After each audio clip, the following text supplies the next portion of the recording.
America's #1 funny man. What? Hey! Make some noise. Ladies and gentlemen, from LA to New York, Chicago to Mississippi, let's give it up for America's #1 funny man, Rodney.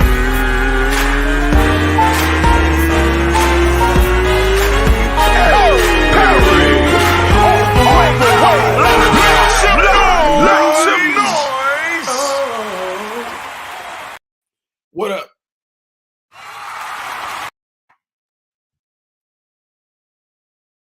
Oh, there we go. Shit, what happened? There we go. Hey, hey man, everybody, it's your boy Rodney Perry. You're tuned in to Rodney Perry Live. Get my hat. AC Doozy. It's a Friday. How about this, man? And I know I say this all the time, but I'm really excited about this show today. My co-hosts are in the building. Two of my favorite ladies. I'll bring them in a couple seconds. Sitting in the right hand, Candace LaToya is ready to rock and roll, helping me produce the show. Appreciate you as well. Shouts out to Shiny Scott on air. Mad love, mad respect for Media Room 360. Distributing us all over the world. We're on your Facebook, your LinkedIn, your YouTube, your Twitch, your Twitter, or you can go to the app Media Room 360, which will put you on the Roku, the Amazon Fire Stick, or the Apple TV. We are literally everywhere, and we got some listeners that are rocking with us every day. Mad love, mad respect. My boy LeBaron, I'll be in the Chicago area September 4th. September 4th, Rodney Perry will be in the building. Matter of fact, let's look at let's look at the whole schedule. The schedule coming down. The tour this year, as I move into the third and fourth quarter,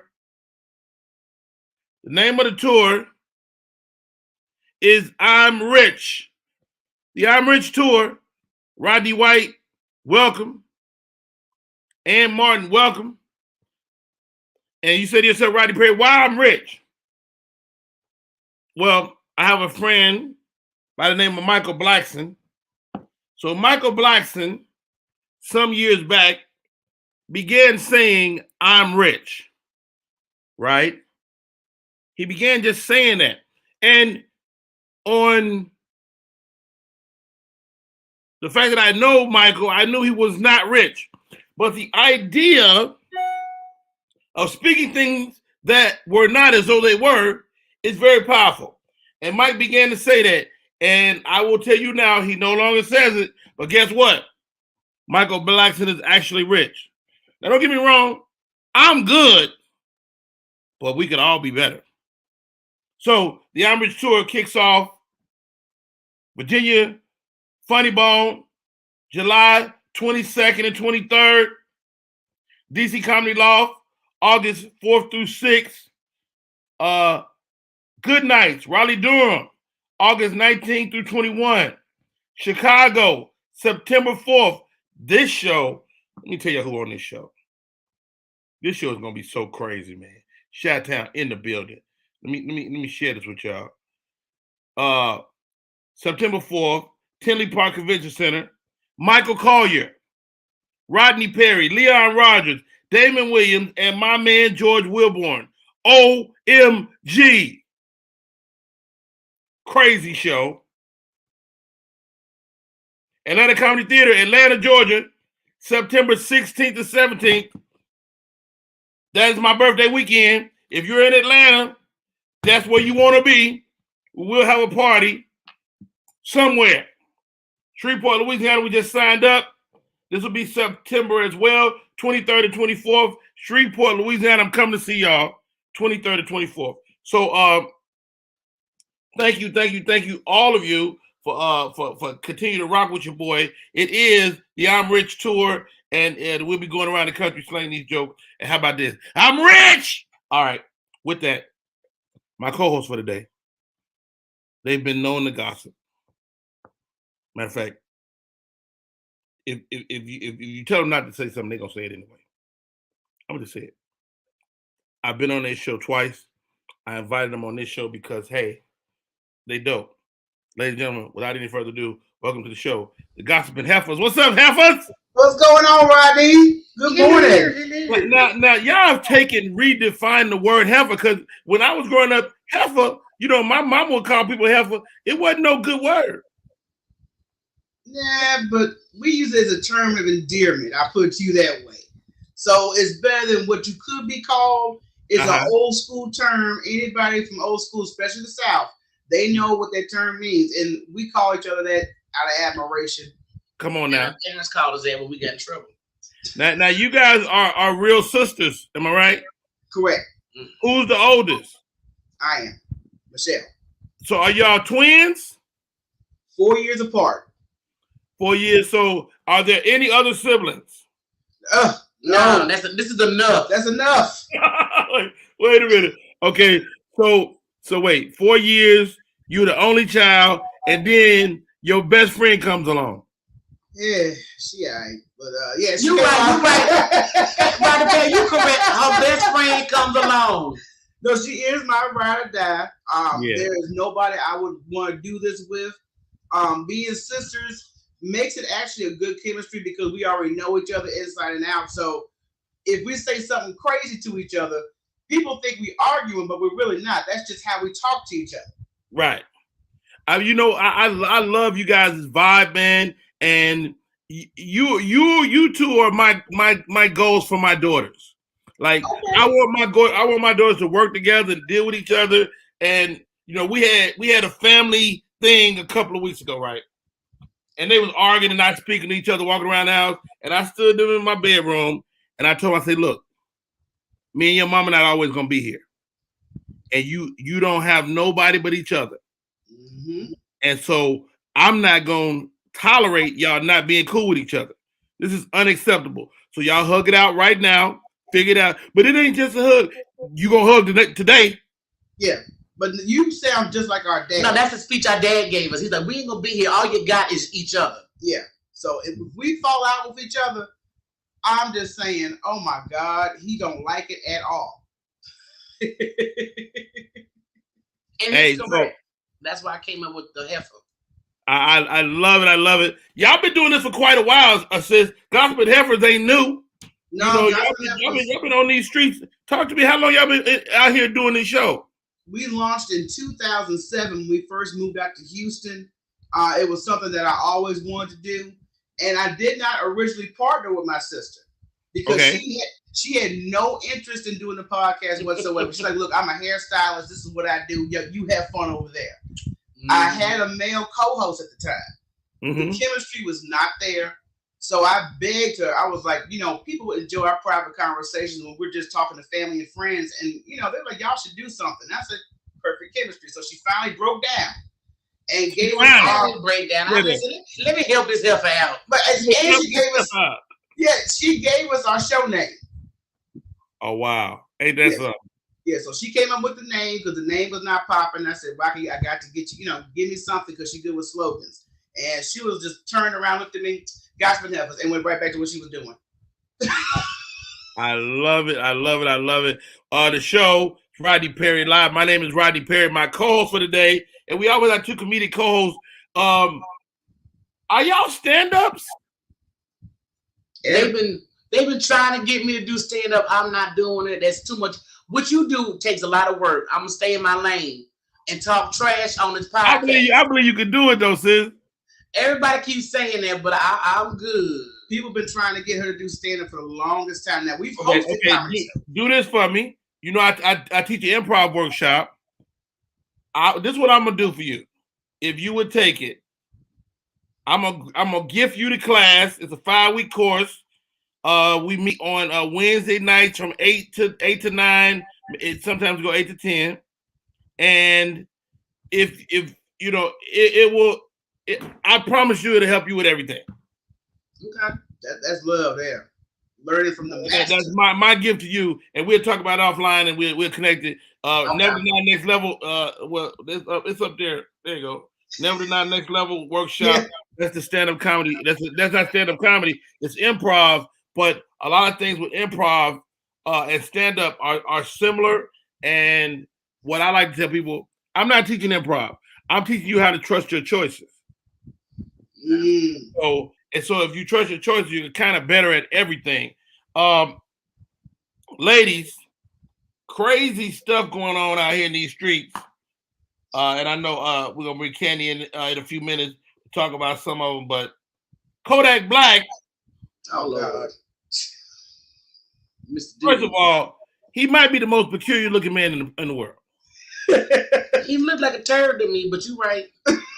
First of all, my turds are offended.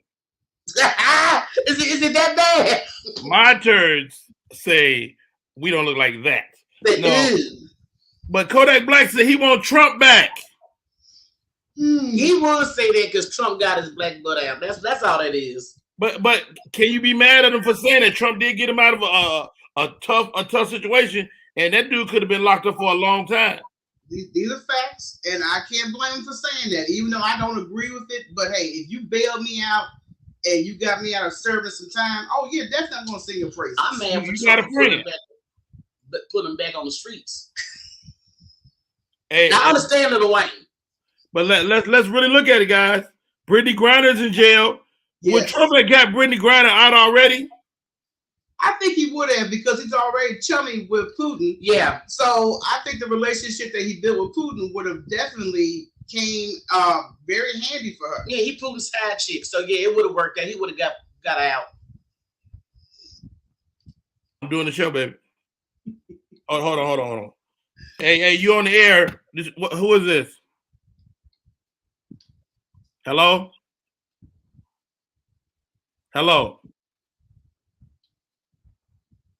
Angela. Yes. I'm doing my show right now. What you need, baby? I was calling to let you know I'll be back tomorrow. You okay? We wasn't sure. Yeah. Are you all right? I'm hanging in there. All right. So say hi to the people. Hi, people. What's going on? Hello. Hey, Andrew. That's my co-host, the Cosmic Heifers. But I'll call you when I get out there at 11. All right. Bye-bye. All right. What up, party people?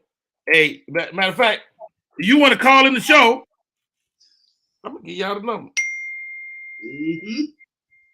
Cause you know what, Cosmic Heifers, you never know. No worries, Candy. Let's do this. Cause I got another phone, but I don't know the number. How about that? Let's do this. All right.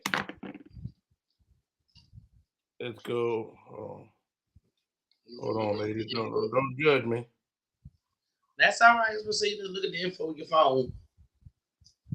All right. The number is 770-776-9989. If you want to call into the show, chime in, you can. I'm gonna put the number in the chat. 770-776-9989.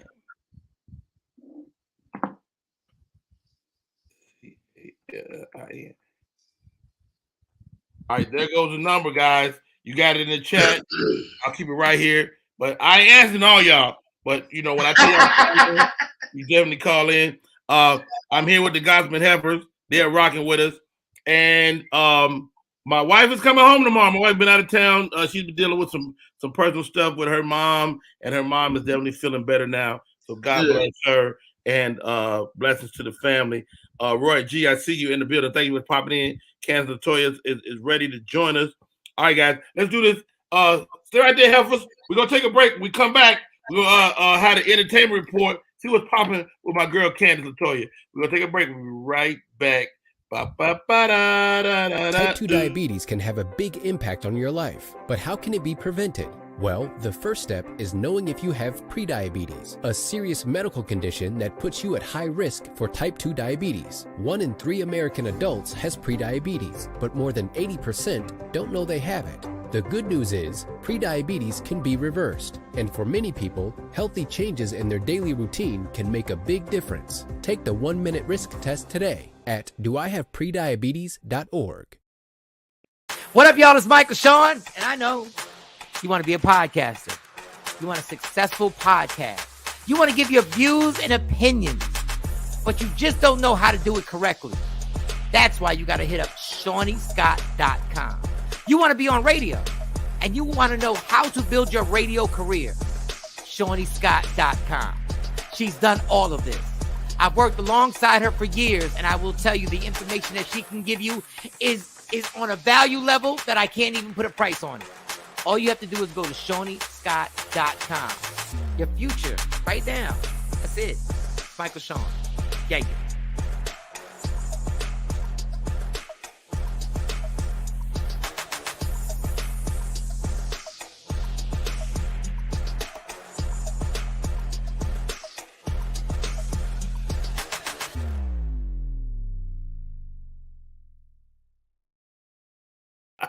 What up, y'all? We are back in full effect. My name is Rodney Perry. You are tuned in to Rodney Perry Live, and we are indeed live. Shouts out to my guests in the room. And you can call into the show if you like. Number 770-776-9989.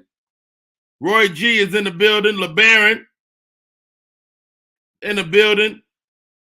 Shannon Winters. Appreciate you, Dion. See you, sis. Tommy Girl is in the building. Clarence Garnett. Monique, hey guys, thank you for tuning into the show. But how about this? If you're not sharing the broadcast, you ain't doing us no good. Share the damn broadcast, like, subscribe, go to the YouTube, hit that YouTube up, follow my YouTube. It is at Rodney Perry Live as well. Let's get my folks in here. My co-host for today, the Gospel Heifers. y'all, you guys are twins. Now, I think the older we get, we've been saying we start to look more alike. And y'all got what they call an ample bosom. It's ample, all right. But I know she's gonna bring it over here because she's a hater. Don't say what you finna say. I said what I had to say. That's it. You said, but her over here. I just said it's ample. It's ample. You said, that ain't no harm, no foul. Thank you. I'm proud of my udders. Udders? Well, if you're gonna be a heifer, You ain't no. You can't. No. I'm gonna let heifers go, but I'm not gonna let you call little girls no udders now. Oh God! All right, ladies and gentlemen, joining us on the stage, Miss Candace Latoya. How you doing, Candace? Hey, good morning. Hey, what's popping out there in them streets? What's popping? So it's Friday. Y'all excited for the weekend? Amen. Yes. Won't he do it? Okay. Huh? Won't he do it?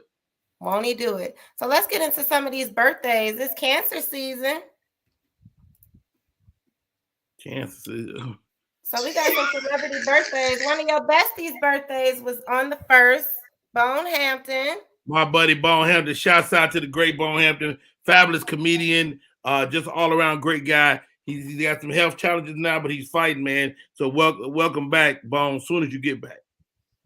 And Missy Elliott shares his birthday, and today is actually Jaden Smith's birthday. Will Smith. Get out of here. Yeah. Okay, little Jaden. You know who I don't give a damn about is a cancer. Come on now, my dad is a cancer. His birthday was. I didn't know that Bone. I didn't realize Bone was a cancer, and I like Jaden Smith, so maybe I'm tripping. Go ahead. Who else we got? So some of the cancer traits, since we brought that up, dependable, caring, open, emotional, responsive, trustworthy, protective, creative, and loyal. What y'all think about that? That's not right. You got people like Richard Roundtree on this list. Kevin Hart, whose birthday I think was yesterday. Mm-hmm. Who else? Joe Thomas. I'm a big Joe fan.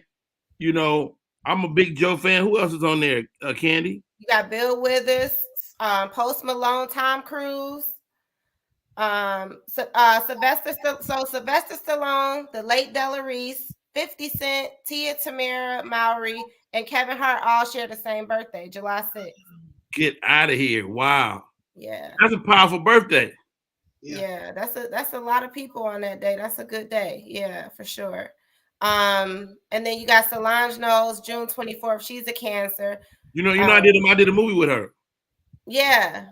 How was it? How was it working with her? She was a nice lady, man. Like, of course she was much younger then. We did a movie called Johnson Family Vacation together. And she was just a solid lady, and she was really nice and really cool even then. Yeah. And then you got Khloe Kardashian. Her birthday was June 27th. She's also a Cancer. Oh, soul snatcher.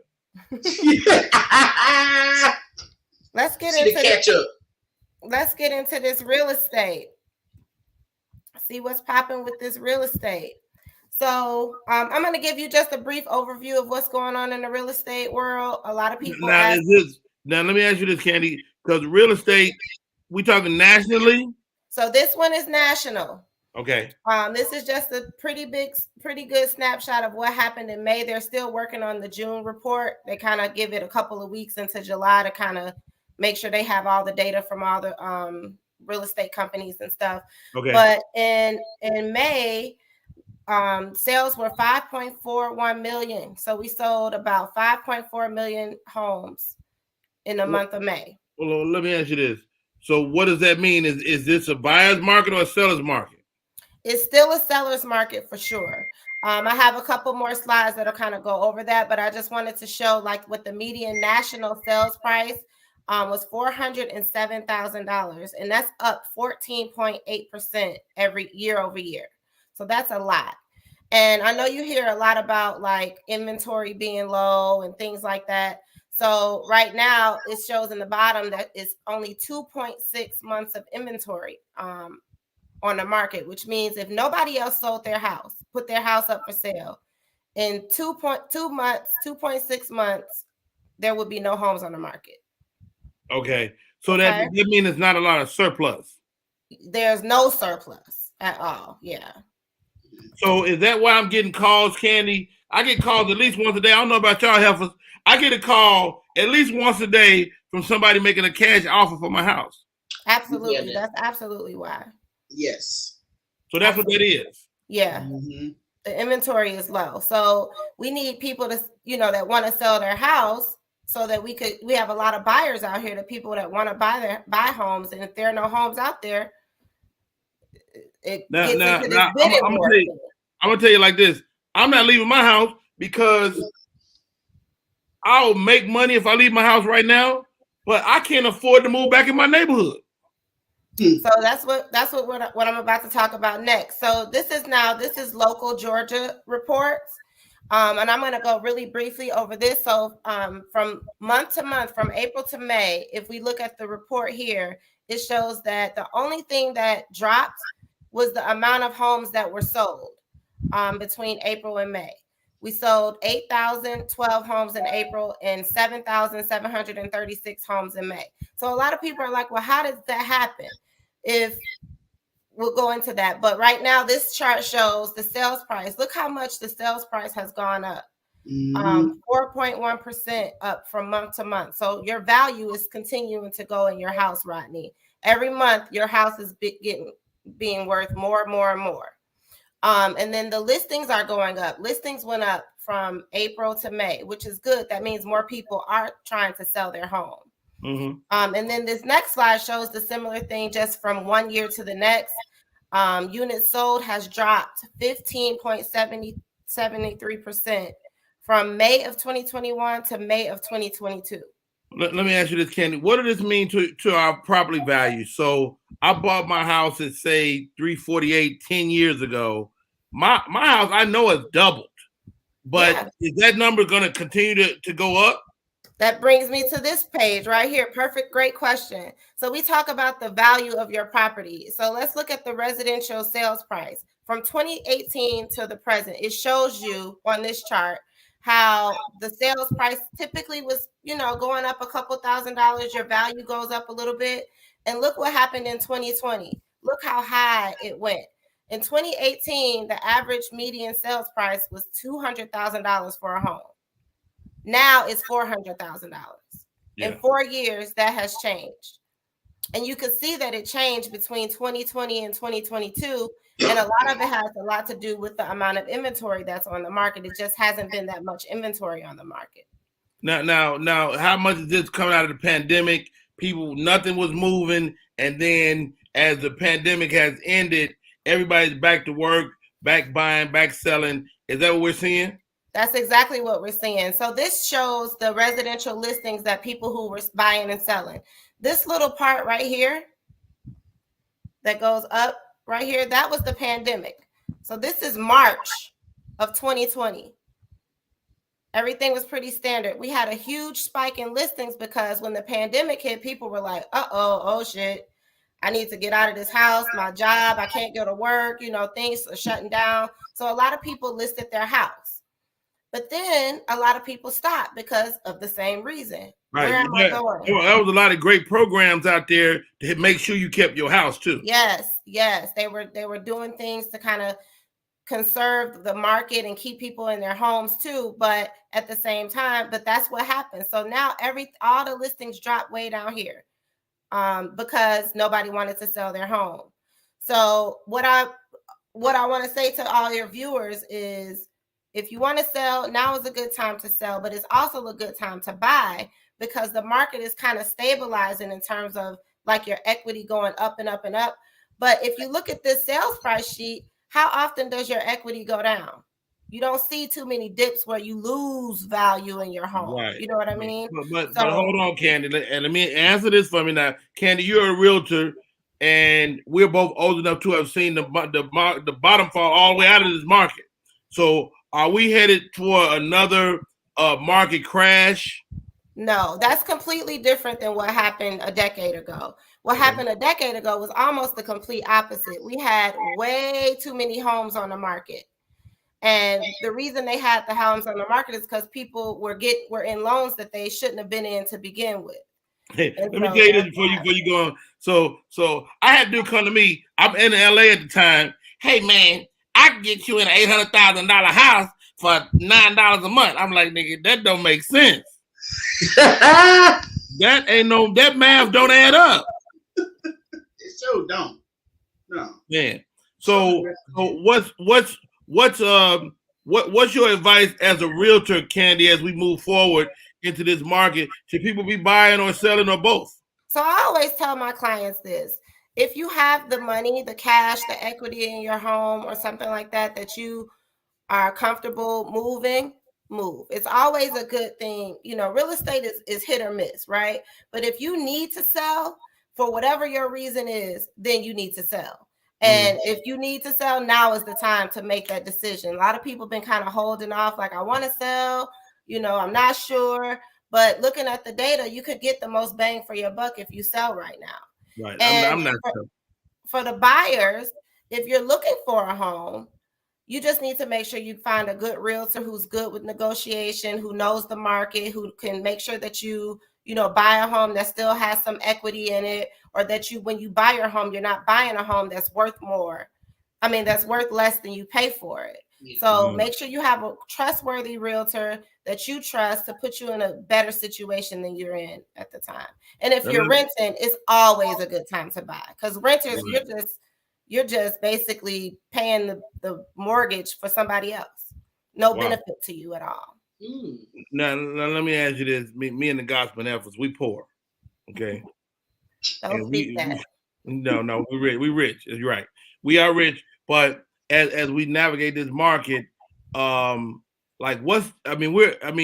in Houston, I'm in Atlanta. Where are the best places to go right now?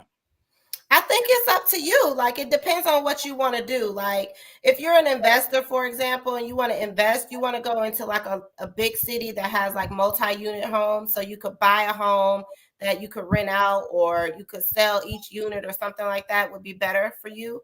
But if you're looking to like start a family, you want to go into even like an Atlanta suburb is good. The market in Houston is absolutely popping. So if you have some people there, or if you need a referral or something like that in Houston, I have some good realtors in Houston that could definitely help you out. But Houston is big.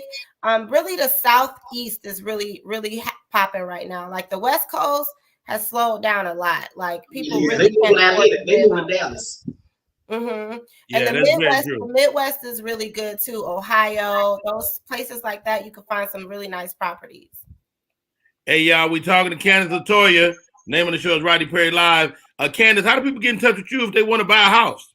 Definitely hit me up on my Instagram, Candace_Latoya.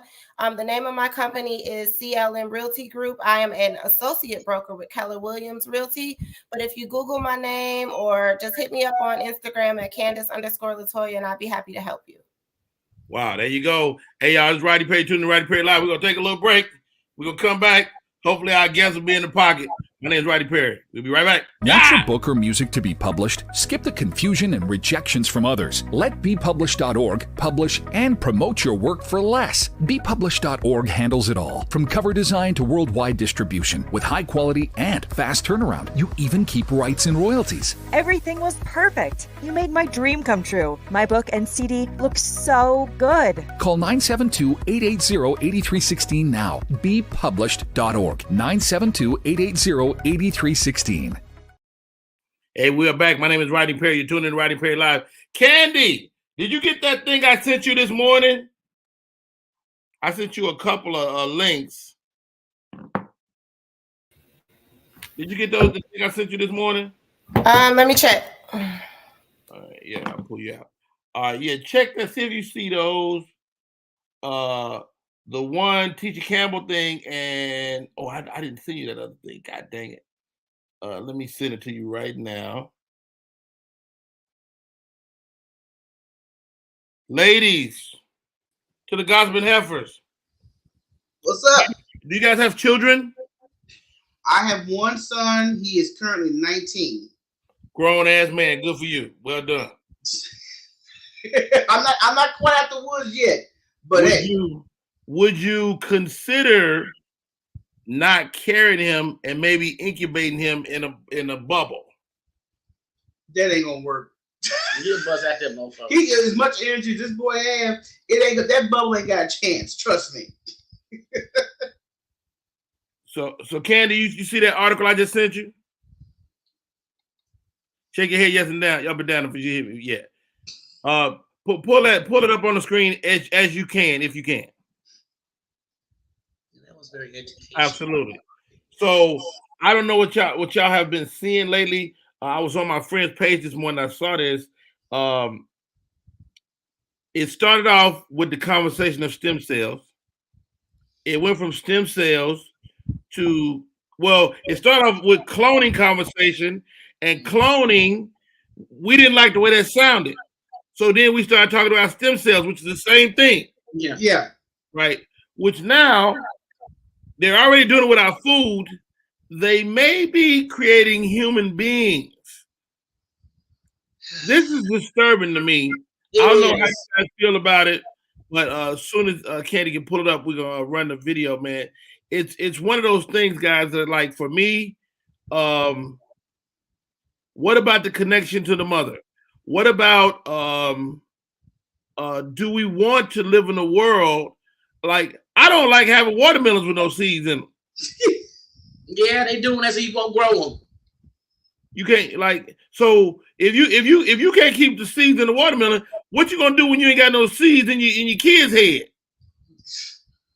Well, that's already happening. What you saying, Heifer? What you saying? There's a bunch of empty head folks running around here already. See that? They all empty. Everybody don't eat. Well, I mean, this stem cell and trying to, create human beings. I was just watching The Matrix yesterday, and that's exactly what it puts me in mind of. I thought of the movie The Island. That too. Yes. Mm-hmm. So we creating human beings. We already got robots trying to overtake most of these jobs in America. So now, how about this, Gospel Heifers? How about this? I think they're trying to create an atmosphere where they don't need women at all. I think we already having a conversation about trans. Well, what if a trans woman could have a child? I would not be surprised if that's next. You know what I mean? Yeah. How would men feel about that, though? I mean, Man, I mean, you take the woman out, you take all the extra fun that men normally have. But at the same time, if you are trans, and depending on what type of procedures you have on your body, if any, how are you going to deliver? I mean, are we doing strictly C-sections here, or are we doing another procedure? You know, it's just ways of, I don't know where we're going with this. It's doing too much. It's too much. I need people to stop playing God. Yeah. When you play God, it's a backlash for me. Always a backlash. Mm-hmm. All right, Candy, we got some realty questions up there too. Did you see them? Okay, Cheryl. Cheryl said this market can't sustain this in less than 2 years. These inflated prices will absolutely stabilize, decrease in value. Mark these words. Okay, Chief Yarborough. That's one of my friends from many years ago in my Navy career. This is good information, but I gave friends who are having difficulty buying because of these prices have gone up. Hey, you know what? A good time is a good time. Ooh, what's that? That's them cloning, ain't it? Oh, there you go. Can we hear it? That don't look like no fetus. Oh, hit the screen right there. Carry the kid for 9 months. Now it can be raised in a bag. How convenient. Others will no longer have to sacrifice their time and, most importantly, their bodies. Does this sound like something you would be interested in? I would love to tell you this is a new concept, but if you know anything about human cloning, you would know they've been doing this for quite a long time. Only now is it finding its way to consumers. What's your thoughts on this? Please leave it in the comments. Unanswered universe. Yo. Yeah, I got a lot of questions about this because I want to know where's it feeding to, who feeding the baby. The baby normally bonds with the mama during the 9 months, you know. Man, let me call my mama and make sure. Let me make sure I wasn't cloned. Let's do that first. They said they've been doing it for years. That's they ain't cloning no black folks. I bet you. I know that's right. I've seen a picture of my mama pregnant with me. You funny. You funny. Yeah. She said she wants the ultrasound picture to make sure. But I'm a parent. I ain't cloning no black folks. So wait, though, ladies. I mean, y'all women, man. What do y'all stand on this? I mean, we're seeing the conversation with Macy Gray this week about what is a woman. I mean, can you deny a woman being a woman, a trans woman being a woman, when she can bear a child? If you got to go through all that, I can. Because God made me naturally to do this. I don't have to go through all that to have a child. But you have to look at what you said. The roles of women are being basically taken away every single day. I mean, we just had a big deal with Roe versus Wade, and we're going to probably lose voting rights. That's next. That's next. Voting rights might be next for women. I'm just telling you. I mean, ladies, is this not scary to you? And as a black man, when I watch women lose rights, I say I'm next. Yeah, black folks next. Black people next. I think that we're trying to, like I said, it's too much. Even though we have technical savvy ways of living and doing things, I'm trying to figure out why this procedure is even necessary. I mean, if you had difficulty having a child, they have adoption and foster options. Plenty kids. But I'm just trying to see, when you clone human beings, where is it going to go from there? And the reason why they're cloning food is too many people on Earth. It takes 4 Earths to feed what we got here already. Mm-hmm. So why are you cloning more people?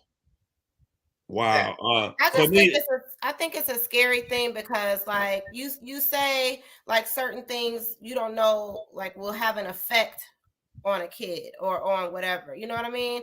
And it's like, we're dealing with stuff and we came naturally, So what could possibly happen to a baby that's not, like, born naturally? You don't know what down the line defects, what changes to the brain capacity, because all of that stuff, that energy is still transported into the. Now, I will say that I'm just playing devil's advocate, ladies. But apparently, what they're looking to do is have what they call designer children. So they'll be able to tell you what it's going to look like, the color of the eyes, how healthy it's going to be, all that before it comes out. But like Candy said, it's still pretty scary to me, and it looks like the beginning of the Matrix. No, it does. It does. Like I said, you don't know how this child is going to grow up. Like I said, there's no bonding. They're forgetting the nature of how you are supposed to be bonding in the womb. That's zipped out. She's sitting there playing with a doggone gel, look like some Jello with a baby in it. And that comment is actually right because, like I said, black folks have been used on money. We've been used for experiments for many, many years. Yeah, what's that woman's name? They took us tens for cancer. Roberta Lack. They took Roberta Lack's stem cells, and they've been using her stem cells to save people's lives for decades, and her family got no money. See, but they probably using our stem cells, or probably using some of us. But I doubt that they're gonna probably genetically make the baby white. Hey, let me tell you something. I went to the hospital 2 years ago for COVID. They took my blood every day, 6 o'clock in the morning. I'm like, what y'all looking for? That don't make no sense. Yeah, I said Roberta. It's Henrietta Lack. I'm sorry, Carolyn. Thank you, Carolyn.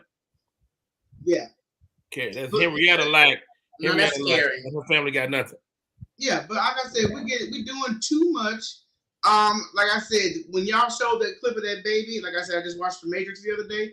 That's exactly what I thought of when I saw that. I was like, but if you also look at that movie, I named Island. That's what they did. They put it grew into as a baby, and as an adult, it will pop out a water bottle, a water balloon, and they gave the people memories. Right. So it's like having a backup you know, a you for backup. So let's clone Rodney Perry. If Rodney Perry is actually at a point where he can't do too much, we got to back up Rodney Perry. So that's what that concept. Yeah, that was the whole thing about the movie. If somebody's sick, you need a liver or a lung. You clone somebody, they get the lung from your clone. Boom, bam, they gave it to you. But and the idea of it, they make you feel like such an asshole for saying something about it. Like you don't want to see people get cure cancer. You don't want to see about it. But I mean, I get the idea of people want to live forever. But guess what? The only thing your ass guaranteed is that you are going to die. You can't go against nature. Exactly. And that's what my problem is. We're so busy trying to go against nature and what's natural. It's gonna be a backlash. Mm-hmm. And I think too, like it's gonna be a lot of lawsuits because people probably gonna pay a lot of money for this kind of stuff, and then they baby go come out with one blue eye and one green eye or something like that, or them two eyes, like you said, Rodney, far apart on that baby head you was talking about the other day. They gonna wake up with that baby for the bed with a knife. And then, like, what are you gonna do? Like, you know, you start finding out people are sick. You know, the babies are sick or they're dying or whatever at a certain age, and people gonna be trying to sue and stuff like that. There's a movement to overtake and program minds and benefit worldly culture, eliminate critical thinking. I don't know, Carolyn. I don't know if that's true, but you know, maybe it is. But I mean, if we have. I'm sorry. I'm sorry. All the debates that we have on the table, I think they do want us to get to a point where we have no opinion. We're not going to fight back on. And we're almost there. Yeah. Well, if you dare say something that's against what we're trying to do, then you are at fault for it. You can't even speak a basic opinion on social media nowadays. So what do you think the government's about you? Okay. Yeah. Wow, man, this is a really interesting subject. All right, let's move on, man. I'm about to beat this thing to death. It looks like Idris Elba, ladies, is back as a front runner to play 007. Oh, he can play my 007. Hey. So this has been circulating for quite some time. Idris had even came back to the people that do these Bond movies. He said, "Forget being 007. I'll be the villain." And they said, "No, we want to consider you at the very least." And so this is a big deal considering a black person, but even more about the black person. The reason this is back up in the news, they're considering Chiwetel Ejiofor, right? Y'all know who he is? The other British actor. I know who he is. Yeah. So they were considering him. There's like, if we don't consider him, we might as well get Idris Elba. He caught. Exactly. I said give it to Elba. I think he should get it. I mean, he's from over there, like British. Yeah. You know, he's attractive. I'm sure he could get him a Bond girl or two, you know. I think he's a good actor. He's action packed. I mean, I think it'll probably draw in a lot of people who haven't really been Bond viewers, plus the people that do watch it. So they're gonna make money. I don't see a reason not to. He's gonna smash it. Yeah, and do you know how many more women? The numbers will go up of women viewers if he plays that role. I used to love me some doggone James Bond. I ain't gonna lie, my favorite ones were Jaws. Yeah, we were that dude with the braces. We were 007. Yeah, I like. Yeah, but so if he played it, I become a fan all over again. He's he has the sex appeal. He has everything. I mean, I'll sign the document to add him. What is it about Idris Elba, lady? Because y'all all chimed in. Y'all jumped on y'all little soapbox. I'm stepping back. Let me tell you something. I thought the man was sexy, but when I heard him speak, so you like the little fake British accent? Fake British accent. Look, it didn't hurt. It didn't hurt at all. But I love me a chocolate man. Oh God. Period. Okay, but he's just smooth, you know. We can't watch a movie. Can't come on in this house with him in it. A commercial can't flow with him in it because. What was that movie he was in with your girl, Roger Henson? Yes, and they had a towel. I was sitting there playing that towel drop, towel drop. You ever see somebody? Now, what do y'all think? Roxbury says she think he might be too old. Bond isn't a young person. Bond has always been, you know, of a mature age. You know. Now, let me ask you this, ladies, because y'all women seem to pick y'all battles with these dudes. First of all, James Bond is a misogynist. He's a womanizer. He's sticking his thing in everybody. He's for the streets. Yes. And y'all for a good man like Idris Elba being a old trashy James Bond? It's a movie. It's not him. It's his job. Okay. He gonna look and good. I be on them trashy thick girls' phone. All right, ladies. Here's the question. Subject now, don't you? Is James Bond hitting it on the first night? Oh, if it's Pull me out of this. I can't hear what you say. Is James Bond or Idris Elba hitting it on the first night? Half of number one. Oh, I'm about to say I'm going to spy camp that night for real. Oh. I'm getting a crash course in 007, okay? All 7. All right. Half of number 2. I ain't gonna give it up too soon. I want him to hang around. Hold on. So what we talking, a week? 3 days. All right. Candy. You know, some men ain't got the patience to wait a whole week, let alone a month. They get bored. All right, okay. Now that's a great question, ladies. Y'all bring up another question. Who's on the 3-day list? Who's on the first night list? Damn. You want to start what we talking about? What happened? You know what we talking about. She like me, huh? I didn't hear you. I came in at the end. What happened? Could Idris Elba hit it on the first night? You asking your sister that? Yes. Yeah. She like, yeah, you don't make me gotta tell go through all myself. that. Yeah. I mean, we'll Yeah, see. he's the first week, and you don't want to get out. First of all, you didn't gave it up to worse people on the first night. Not me. No, I need some pearls on right now. Not me. Don't clutch your pearls. You women kill me, man. All right. I'm gonna clutch my chakra. So, but the next question is, who is on that list? Like, what quote unquote celebrity is on the first night Slamma Jamma list? I'm gonna already say I'm obsessed with Winston Duke. Oh yeah. Who is Winston Duke? Candy, find these dudes. Find these dudes. I want to see what they look like. From Black Panther when he was on that mountain with that fur, and he was I know. Winston Duke. Yes. Yeah. The big He was also in what's that other movie with the family that was Jordan Peele movie? I the think Jordan Peele. Yes. Mm-hmm. That's my flavor. Big old birdie, dark brown. He a big thick. He look like a gorilla. I like him thick. Don't nobody want no bony man. You know what? I can't judge you because I'm thick myself. All right. Heifer number 2. Who's on the list? One Night Slammer Jammer. I'm doing Jay-Z. Jay-Z, he married. Hey, I don't give a damn. I don't care what none of y'all say. I know why Beyonce got with him. Can you imagine him beatboxing with them lips? I'm gonna leave it like that. I'm gonna leave it. Use your imagination. Oh, heifer number 2. You can't. No, you know. I'm not. Oh yeah, I'm doing Jay-Z. Oh. All right. I know I don't want to know. Beyonce, that. I'm sorry, sis. Y'all are so silly. Okay. Now I will say this, heifers, and y'all know it's like, how do I put this?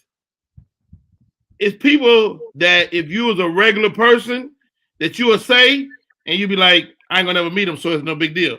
But in this industry, you can really meet the person. Yeah. Mm-hmm. Now, I'm gonna tell you who used to be on my list. Taraji P. Henson used to be on my list. I can see that, Rodney. But the last BET Award, she looked like she's been drinking a little bit. Oh, a little tipsy she was drinking. I don't know. She looked like a little. She could have had a cocktail or two before she hit the stage. But you're right. You know, you meet folks in person, it can change your whole mind about them. You know. Well, I done met some people that I wish I never met. Yeah, I've been there. Yep, you definitely been there. I ain't gonna call no names. So, all right, guys, we're gonna get ready to get moving to the next hour shortly. Oh, but and let's start this. This or that. This or that. This or that. This or that. iPhone or Android? Candy. I got an iPhone. Both. Yeah, so she got both ears covered because she got an iPhone. I have an Android. She cheating. Okay. It depends. I would say iPhone for simplicity, and I would say Android for like creativity. I'll give her that. I don't like that answer. All right. But you know you gotta realize the camera is so much better than the iPhone. I will, you know, when you want to do things, you know, and it's easier to get. But the iPhone makes Android pictures look crazy on purpose.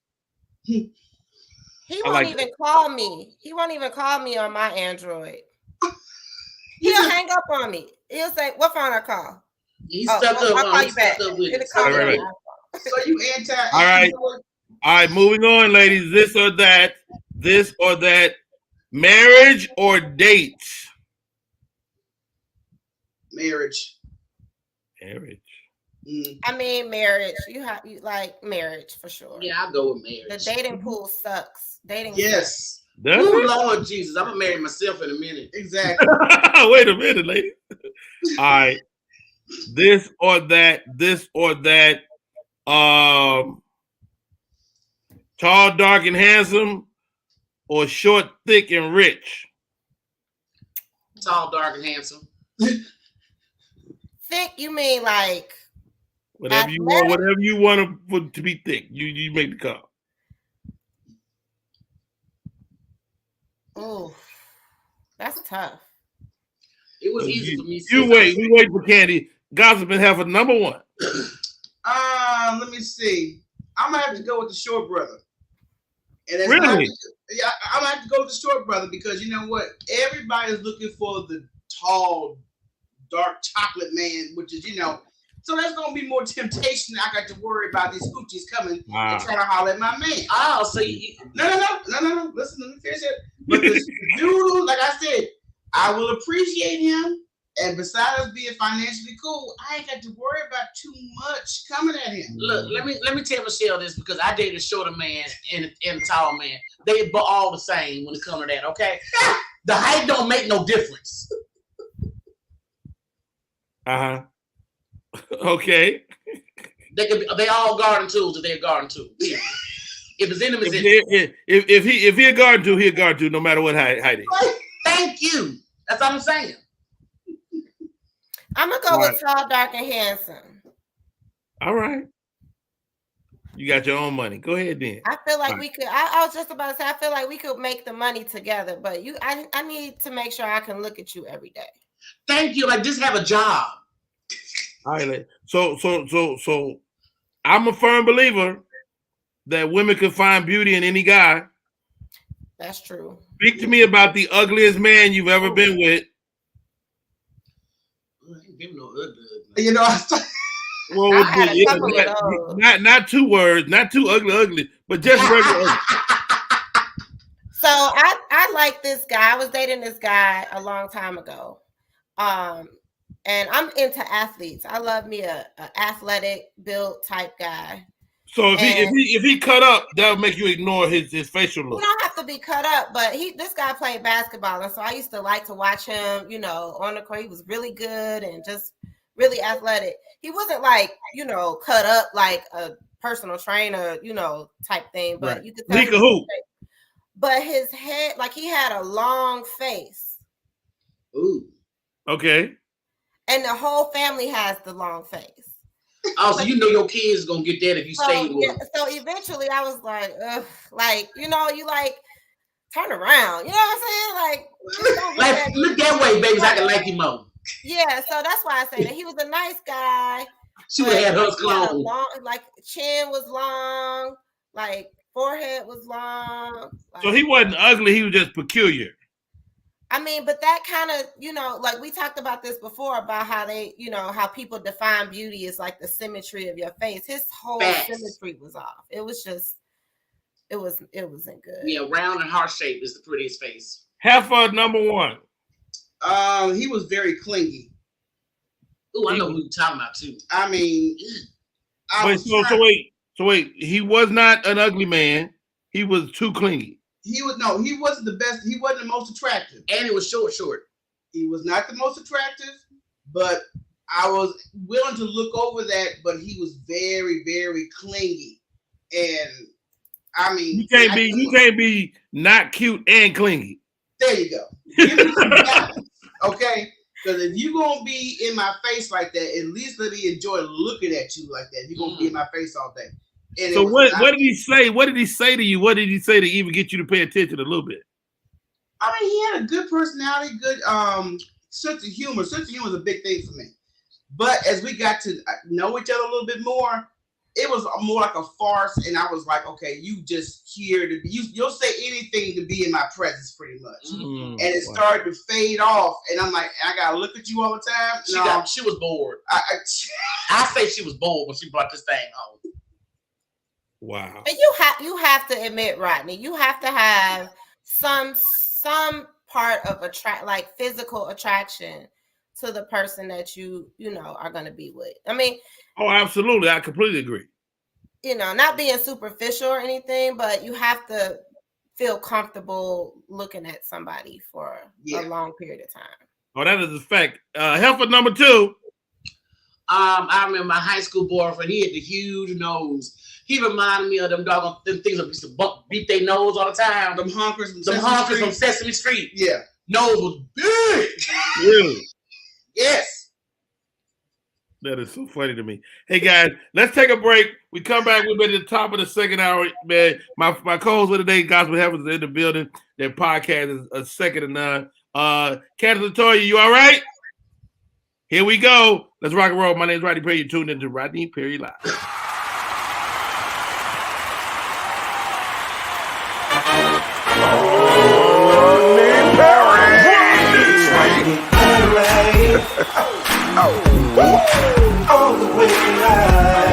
Get ready for America's #1 funny man. What? Hey. Make some noise. Ladies and gentlemen, from LA to New York, Chicago to Mississippi, let's give it up for America's #1 funny man, Rodney.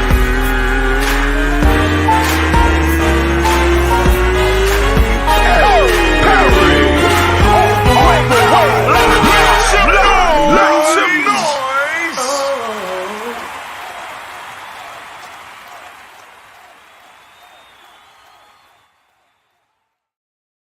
Thank you, Marcus Mason, for putting that song together for your boy.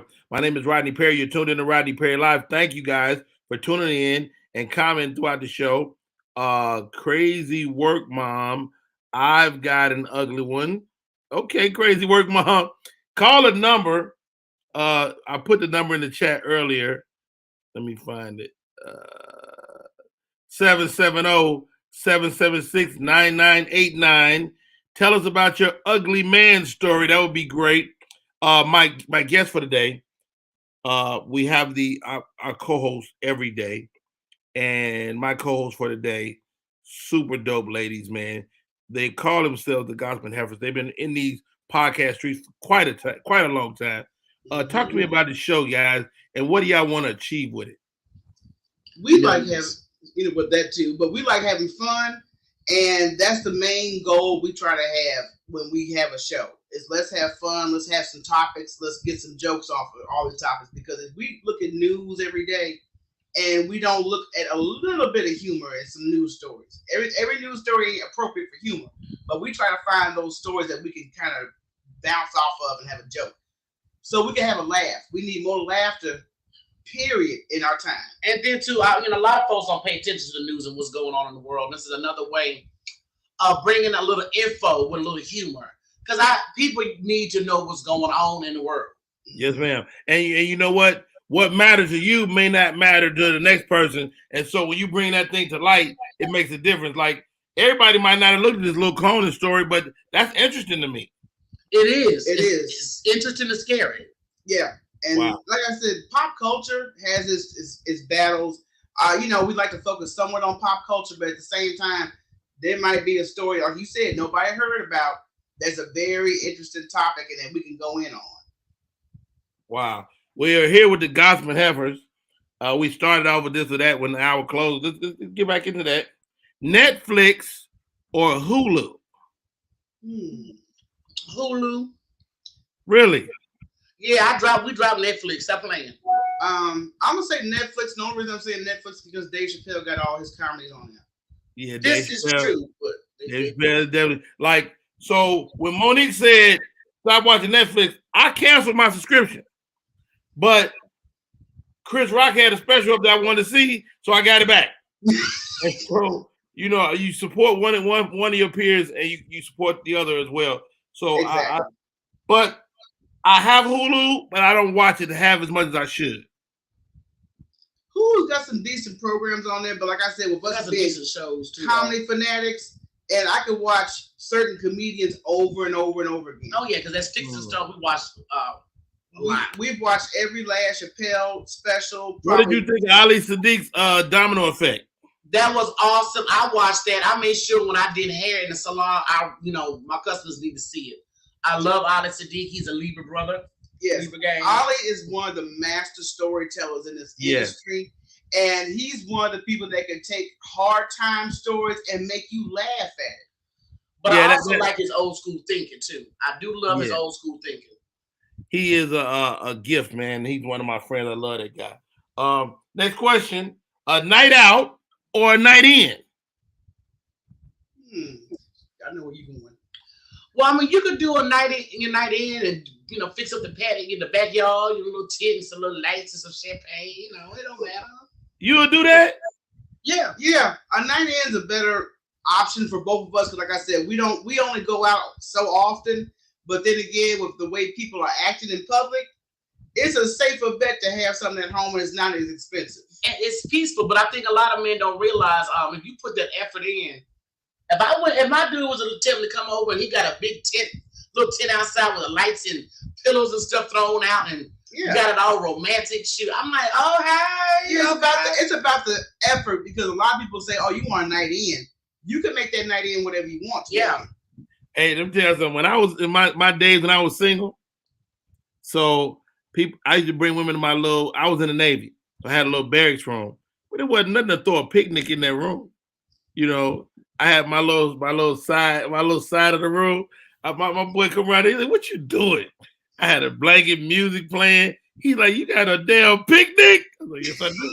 You got to work with what you got. It's the effort. That's all it is. And I didn't even know what champagne to buy. I bought the Cordon Negro. Gordo Negro. It looked fly to me. The bottle was black. He said, "This looks slick." Right. Look All at that right. person. Money or love? Money or love? I'm gonna go with love. Money comes and goes. No, I'm gonna go with love. I've seen folks be at high at the top with that money, and you can crash and burn at any time. Money come and go. Yeah. So you're gonna have to have love when you broke. And You know me, I want to be out on the farm anyway.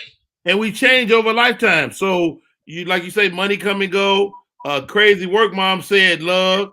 What do y'all say? Love or money, man? I think, wow. You got to look at both of them. Like I said, love has its maintenance, but then again, money you got to do a lot more for. I think you got to do a lot more for money than you do love. I think when it's true love, is natural love, you rich already. Wow, true love is hard to find.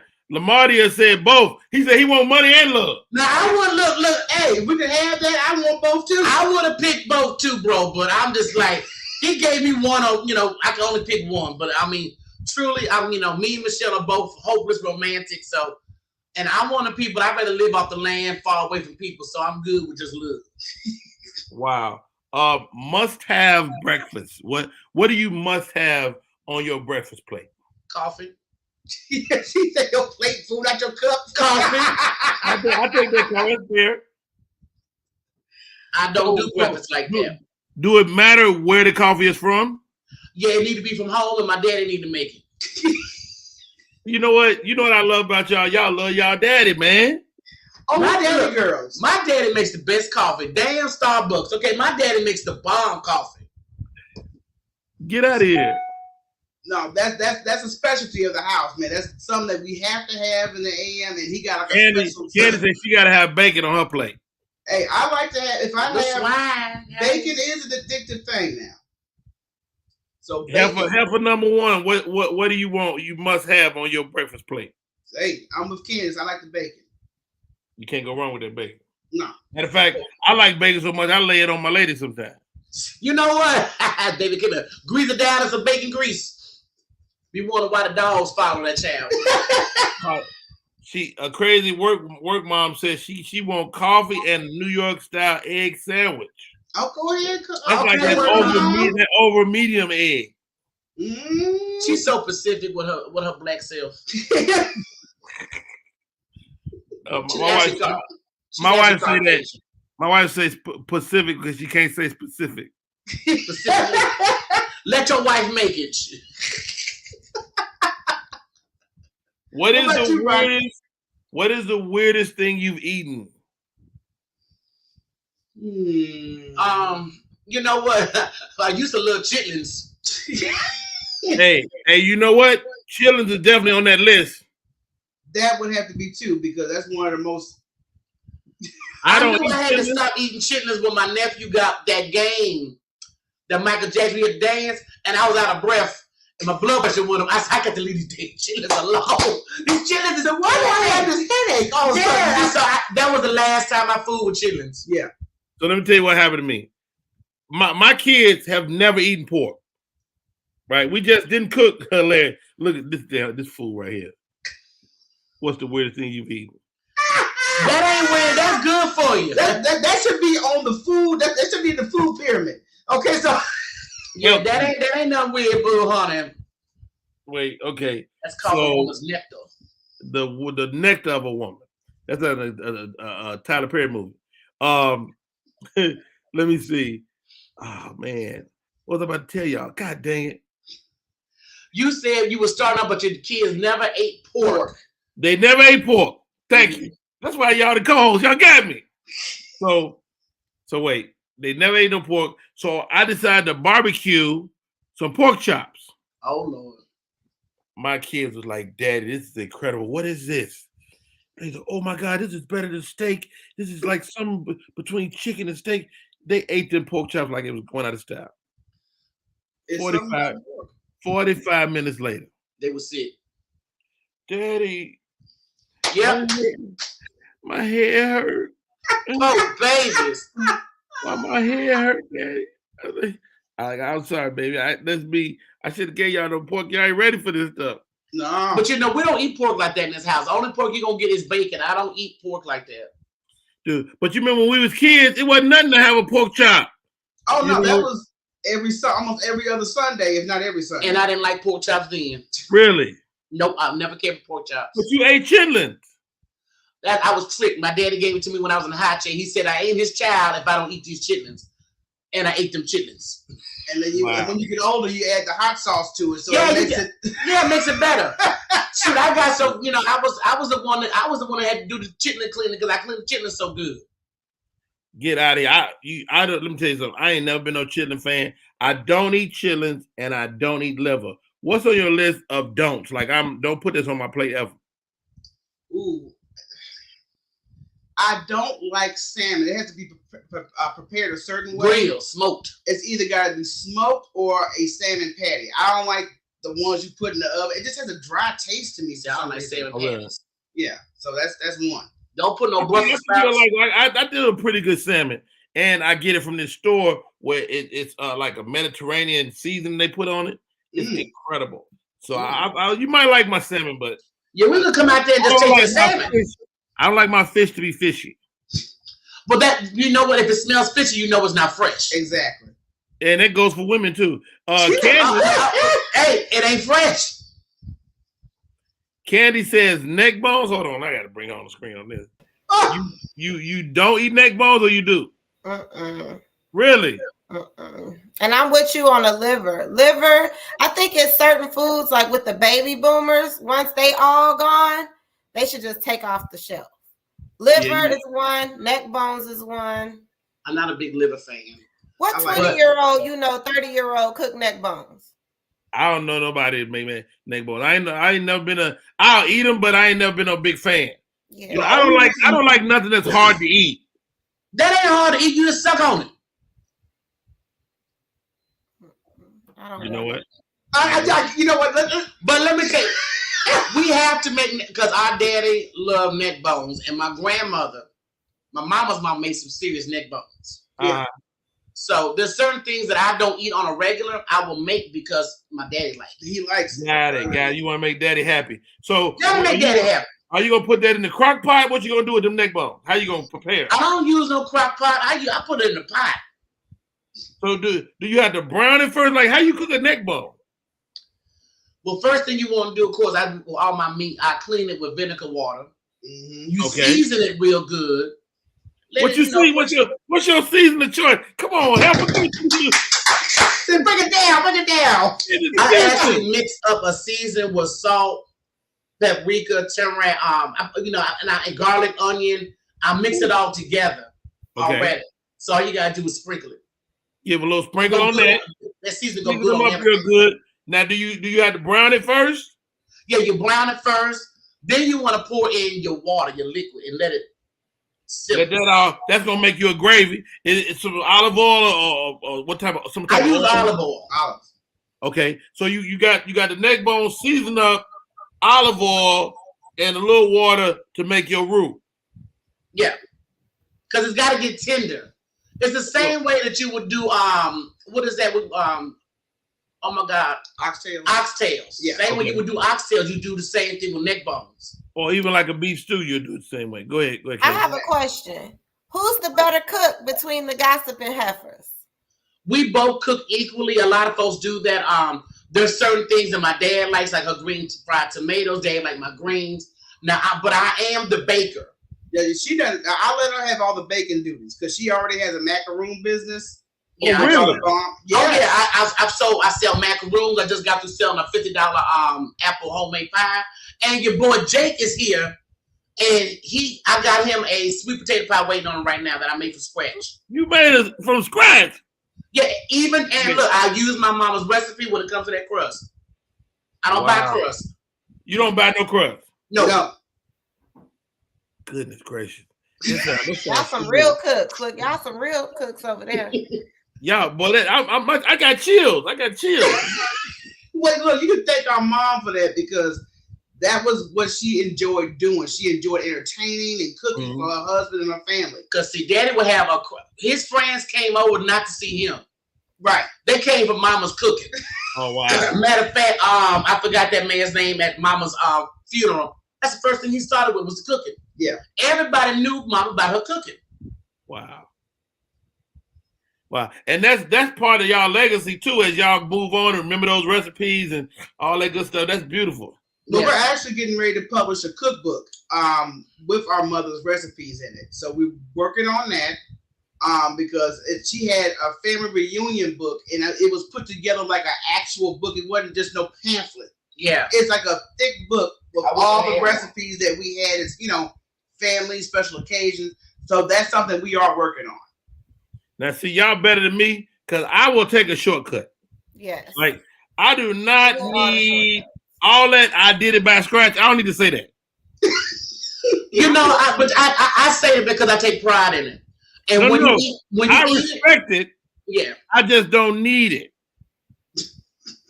You don't care. Like, I need to see your mouth water, and I need you to sit there. You know how men eat something, they have an orgasmic look in their face. I need to see that. That's the goal. I think when both of us cook, we want to see the reaction because we have no doubt in our culinary skills, but the joy is actually watching somebody eat your food. Somebody enjoy it. Ain't nothing like it. Ain't nothing like it. Now I'm. They call Rodney Perry the Crockpot King. So I'm thinking tonight I'm gonna make a crockpot pizza casserole. I never heard it, but my nephew sounded he would love that. That sounds. I did do a Japanese dish, crock pot. It came out real good too. But Japanese, what was it? Oh my God, I got to look back at that menu. What are those dumplings? No, I did do dumplings, but I didn't do that in the crock pot. I did it was a chicken, and it had ginger in it, and all that good. It was good. I got to look back up and see what that was. I made that for my mom's birthday a couple of years ago. I made a Japanese thing. Right, that's nice. That's nice. Hey, y'all, you tuned in to Rodney Perry. This is Rodney Perry, tuning in to Rodney Perry Live. We got Candace. We're gonna take a break. We come back. We got Candace with this second hour, her feature, What's Popping? And we're gonna find out what's popping. I think it's sports. My name is Rodney Perry. You're tuned in to Rodney Perry Live. Hey, where's the thing? Oh, okay, I do that.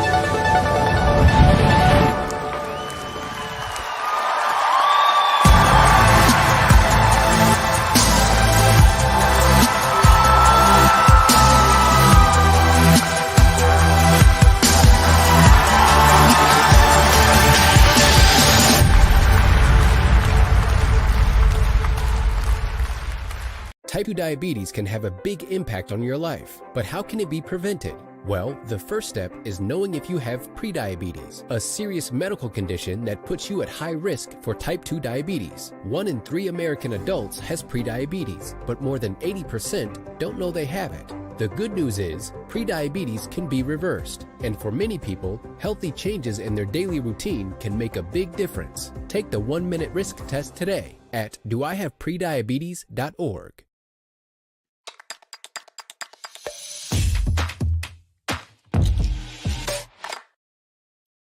We are back.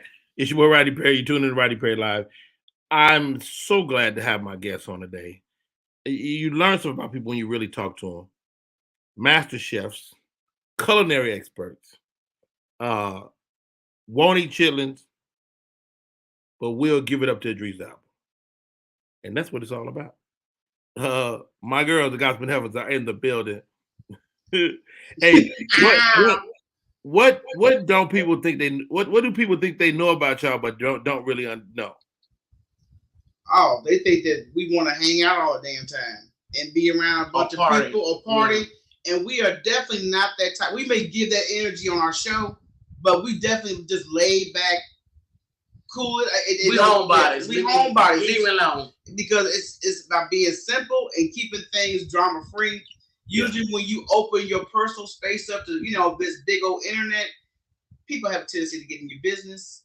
They want to find out more stuff about you, who you're dating, and what you, For real. And sometimes it can be an overload of, hey, this is my space, so respect it. They do that more than Michelle. Michelle's more approachable. People think I'm mean. And I used to have a problem, but then now as I got older, I like that. Right. Because it keeps everybody back. Right. And we talked about being famous. you guys are famous, man. What's it like? I mean, for people to know who you are when you walk in, and do you get treated the same or better? We have gotten good reception from people. Basically, we enjoy your show. And the thing about we hear the most is, when y'all was talking about this subject, I was thinking it, but I didn't say it. Wow. Y'all said it. So that's what we get a lot of, even when we interacted on lives. Like, we know y'all thinking about a certain thing that we're talking about. I know when to say it. You just, but y'all, yeah, you was thinking it, but you said it. Yeah, but she'll say it. Yeah, and you also get a lot of haters. I mean, that's one thing we've learned when you're doing something good. You go get folks that just hate for no reason. I say, God bless you. Well, when you say hate for no reason, what type of hate would be? I love y'all. I'll put you this way, because when you have a show like yourself, you have the opportunity to have all kind of people on. Now, you have to be selective with your guests. Would you not agree? Absolutely, a fact. Okay, so you have to be selective with your guests. So we'll get somebody who says that, because we talk to mainly comedians. And somebody who ain't never heard of before comes in, I need to be on your show. You have people that be on IG that think that because they get on lives and check people, they think they're a comedian. That's not a comedian. So the thing about it is, and they don't know this, I just implemented if I'm looking for a guest to book, if I don't already have rapport with you, I'm considering you as a guest, I'm going to watch your online behavior for a minute before I make my final decision. Because just watching people. I remember when y'all first reached out to me, I was just honored. I was like, yo, man, because I had been seeing y'all anyway. And then I was like, oh, the Gospel Heavens to hit me up. Okay, I'm excited. Yeah. And we honored, we love you. Exactly. Come on, Rodney Perry. Come on now. But I said Perry. So, but people like guests like yourself and some other ones that we like, Jay just had on. We're going to have a fitness guru on next week, and then we're going to have Steve Brown on the last show of the month. So it's about being selective, because it's not just about networking, but you want that chemistry and conversation to take place. Yes. Not everybody has a good conversation. Not everybody has a good conversation. How about that? Hey, y'all, it's your boy Rodney Perry. My guest has arrived. Of course, Gospel Heifers been my co-host for all throughout the show. But this young lady, Candace, I think I'm saying it right. She's going to correct me if I didn't. A lady stunt woman. I mean, I guess that's oxymoron. She is a stunt woman. She's gorgeous. She's dope as hell, and she will knock your ass out if she had to. Welcome to the show, JC. What's up, kid? Hello, everyone. Hello. Y'all want these candies? Yes. Did I say it right? Yeah, you did actually. A lot of people mispronounce it, Rodney. So I remember it being a specific pronunciation though, but you don't go by JC, do you? I do go by JC when I'm on set, actually, so people don't have to mess up my name, because by the end of the halfway through filming, they're like Jaundice, and you call me Jaundice. We got to fight. That's the problem. She's a stunt person. She's a actress. She does it all. Let me ask you this, sis. Not an easy game to get into. No. Do you need to know a principal or have somebody get hot that's your type? Well, I got in differently. A lot of people get in from having done professional sport. I was a world champion wrestler, and I got recruited to do stunts for Queen Latifah on my first movie, Bringing Down the House, the fight scene she did in the bathroom. Okay. So you don't necessarily have to be recruited that way. People come from race car backgrounds. She's bigger than you, though, right? She will be bigger. But I wear an enhancement suit. She's a little taller, so you could double. And some people I lose weight to do stunts for, like I did with Taraji on No Good Deed. Oh, wow. Taraji P. Henson on No Good Deed. So I lost about 10 pounds to double her. Okay. Or you could use enhancement suits to double people bigger. So basically, it's all about having the skill and being around the right height, and you could work with the weight, because it's all action. We're not body doubles. We're stunt performers. Absolutely. The stunt game is dope. The big deal, I would imagine, for you is, and you tell me if I'm right, to be a stunt coordinator, to run a show. Well, I used to want to be a stunt coordinator, but I realized it takes so much time. They do so much work. They have to do the prepping, which means they have to go through the script and break down all the stunts that's going to happen and present it and be at all the production meetings and do all of that. And I'm like, that's a lot of work and that's a lot of liability. I got to be responsible for all these. Some people, I just want to show up and work. Also because I'm, enhancing my acting career. So that's going to take away from that. Also being a single mom. So I can't do a stunt coordinator right now, but yeah, that's their job, is to break down scripts, hire the right people. That's a lot of stress for me. I would imagine you put pressure on like an actress because you can stunt and you're not gonna need that. Like, I mean, you got to, like, sometimes the stunt girls be looking like stunt girl. Yeah. I know. Yeah. And you got a good face. Oh, thank you. I mean, that kind of helps, but it kind of hinders too. Because sometimes the actor's like, oh, she cute. What if she could take my job? She's an actor too. But sometimes people like Viola Davis, she don't care. She's so confident. She's like, oh, she's dope. I want her doing my stunts. Really? And she cute. Yeah. So, I get it from both sides, if that makes sense. But it also helps my acting career because I have a movie coming up at the end of the month with Morgan Freeman where, thank you. I got to be in a couple of scenes beside him called Paradise Highway. Got a female director.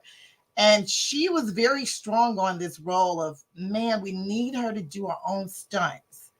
And my agent was like, this is you. That's you. And she was like, okay, let's do the acting first. And then I had to go through multiple callbacks and Zooms. And then she had that call around and say, is she really a stunt person? Because she's such a good actor. And they were like, yeah. So it helped me to book that role. So you guys got to see that at the end of the month. Man, that is so dope, Jay. Yeah. Man, I'm super excited for you. What's your goal? My goal is to do stunts in my own movies, like you said. Like, I love comedies. I really do love comedies. I would love to be in a big comedy movie. I would love to be in a Kevin Hart movie, something like that. Yeah. The Rock is funny. With you come out with a movie, and do my own stunts because I can make it funny and hilarious and athletic. We could be doing some stuff. I love that. Basically, is to be an action actress. So get this. Here's the movie. Remember the War of the Roses? Yes, do something like that. The War of the Roses. The couples clashing. The house is coming down around them. They're fighting. They're getting it. But ultimately, they're in love with each other. But they got to fight all through the movie. They got to fight all through the movie. They get back. That's like ideal to do. Drama, comedy, all in one, because that has some funny moments in it. You know that. Especially toward the end when she was still like, no, and they die. Yeah. Hey, JC, I mean, I can't thank you enough for coming on. So tell me this, man. Yes. World champion wrestler. Talk to me about, I mean, of course, this whole Macy Gray thing came out this weekend on What's a Woman. Ooh, you want to get Valerv, you want me to, Well, hear me out. Okay. You're an athlete. Yeah. You're an athlete, right? Yeah. Male athletes are different than female athletes. They are. My daughter runs track. I saw the young lady that won the swimming competitions on the college level this year. She's a trans, and she was battling against women that were born women. I just don't think it's fair. Do you have any thoughts on this? Well, my I'm pro-transgender. I'm pro-LGBTQ. I have many friends of that. But I do believe when it comes to sports, this is just my personal opinion, they still have that gene and the hormone in them that makes them one step ahead than women. So, I mean, personally, I feel like, it is a disadvantage. And that maybe just like the Special Olympics, maybe they could have their own Olympics if they don't want to compete with the men, if that makes sense. No, I completely get it. And my daughter is the same way. She's a track athlete. And I'm like, I mean, you can see the boys against the girls. And I don't care how much hormones you take, right? You're a boy, and you're gonna be faster. It's just in you because you was born with you was gifted with that gene, So it is a disadvantage. So I feel like they need to, Now you kick butt though. Jawandis? No. Candies? I'm with you on. I disagree that trans should be in the female category. No. I hear you on that. This next point, you kick butt. So I kick butt. Okay, go ahead. You kick butt. So have you had to just whoop some dudes' ass just on GP? Oh yeah. When I was living in LA, someone tried me. So I had to let them know. I mean, it took every bit of 2 seconds because it was out of fear too. Okay. Being in an alleyway, walking to my car, coming home from the club, and and I had to let him know before he even spoke. I didn't even know if he was gonna do anything, but don't run up on me in a dark alley. Absolutely. So that's what he get. So he just sat there and I walked away. It was like every bit of like 2-3 seconds. Wow. And I said, don't walk up on a woman like that. Don't underestimate. He just looked like, damn. Wow. I don't even know what happened to me. So what's this like in the dating world? Sis, like JC, lovely lady. I know dudes still holler, you know what I'm saying? But I would imagine once you find out that you're a stunt person, that's got to be intimidating for most guys. It is intimidating because they know I whoop their ass. But personally, that's what they're thinking. But in my personal life, I've never used violence on men and whoop their ass. I just have to walk away because I feel like I'm a walking weapon and I could go to jail, or they could call me, the police on me, and go to jail and shenanigans could happen.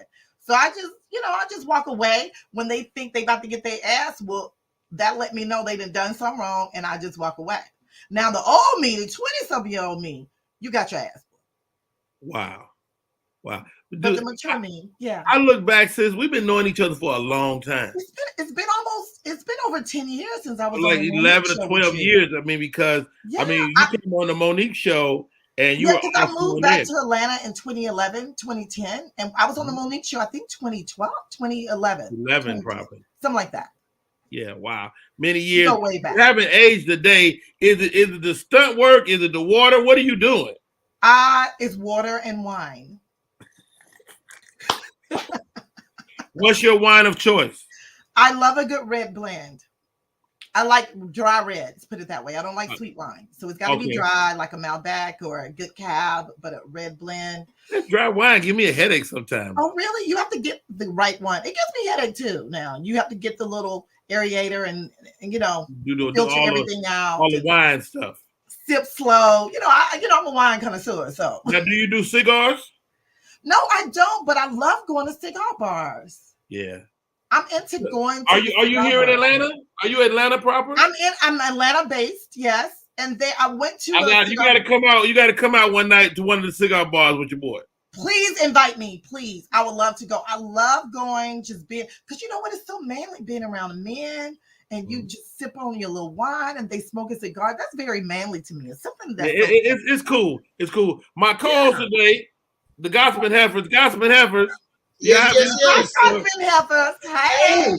They have I'm loving your profession. They have their own podcast. They're sisters. Anything come to mind for Jawandis Candies? She is a stunt woman, an actress, and everything in between. I love the fact that she wants to do comedy. She wants to, get her skills and direct her own thing, but she's gonna add that little funny twist to it. When you guys did the War of the Roses flash, I immediately started thinking about the staircase stunts and all that other stuff. So I think that would be excellent if you can pull that off, sis. Thank you. Call somebody. If anybody listening, call them. I was laughing when she said she don't try to beat up men. I did it all the time when I was coming up. I used to. Well, that's what I'm saying. In my 20s, I did it all the time, but now I just walk away. You know what I mean? I don't have time to go to jail and do all that, sis. I did it before I could go to jail. Candace, you got a question? Yeah, I have a question. How did you get started? Like, what Well, I was prompted a professional wrestler. I was living in LA trying to make it as an actress. My first 6 months, I joined a wrestling team. Actually liked it because I was a tomboy growing up, and I'm like, oh, I get to do beauty and brains and body and fun and all that. And it was fun. It was a women's team called Women of Wrestling. And because I was an actor in my tag is that WWE? It was WOW, Women of Wrestling. Oh, I remember that. And it was on UPN. And it's so funny because when I was What was your on name? there, What was your name? Delta Lot of Pain. Okay. Because, you know what? I'm a Delta, Sigma Theta. Okay. Okay, so I wanted to be a bad guy. So I wanted to be, and they wanted me to be a good guy because they was like, you don't look like you could be a bad guy. So I came the next day with some cornrows looking like a thug, and I'm like, can I be a bad guy now? So I created my character, and my tag team did too. We were both actors. We became Caged Heat, and we made all of our moves and everything, and we became tag team champions. So, and then from there, I got recruited because Queen Latifah used to watch Women of Wrestling and was like, that girl is dope. I want her doing my stunt. So I got a call from the stunt coordinator, met her, and it was all she wrote. She's the coolest. We're still cool. I don't do, you know, there's another girl doing her stunts now because I can't be in New York 9 months doing The Equalizer, which is the dopest show.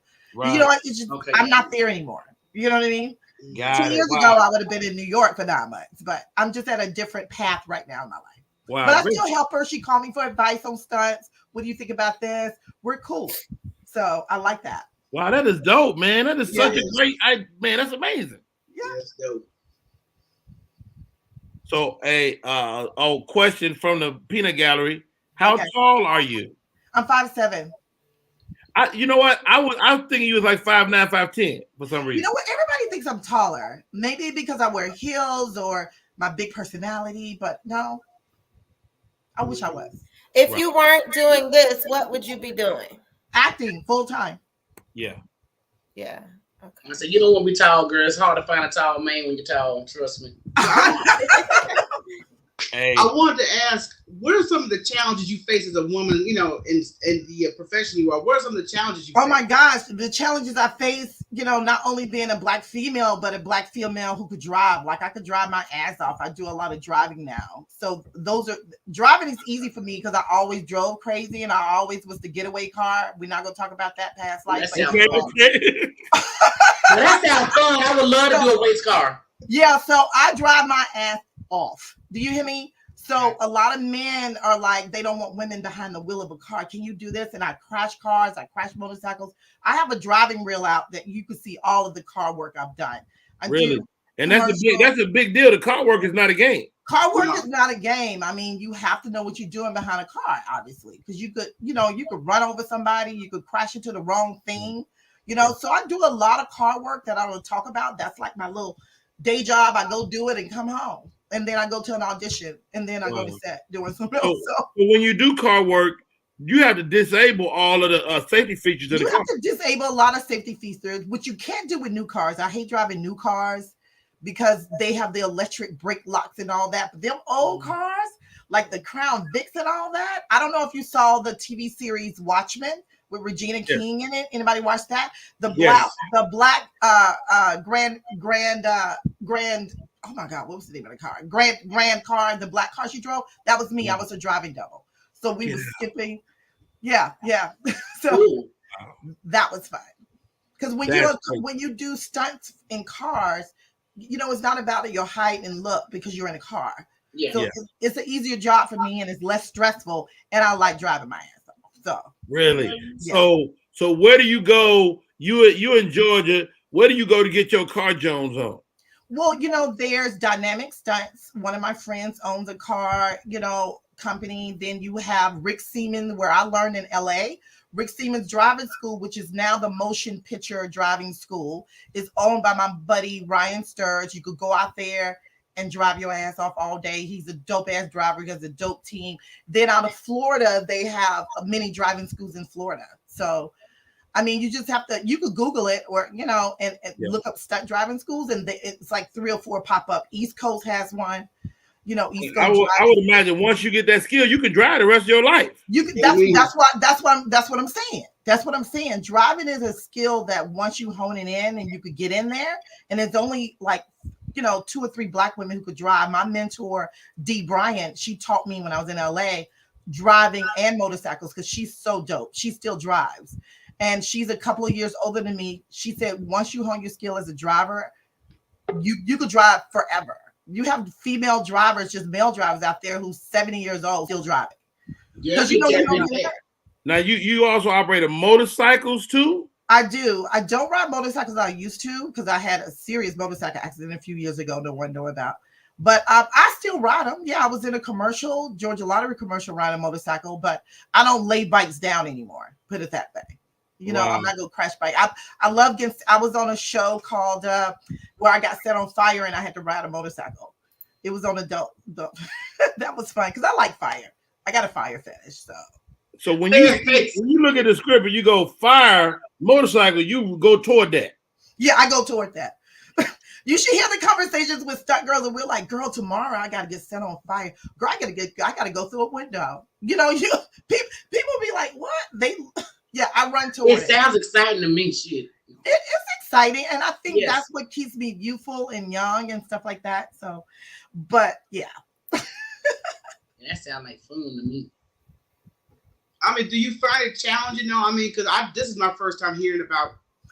I mean, it is challenging because I created actually because of the challenge a few years ago in 2017, right when Black Panther was coming out.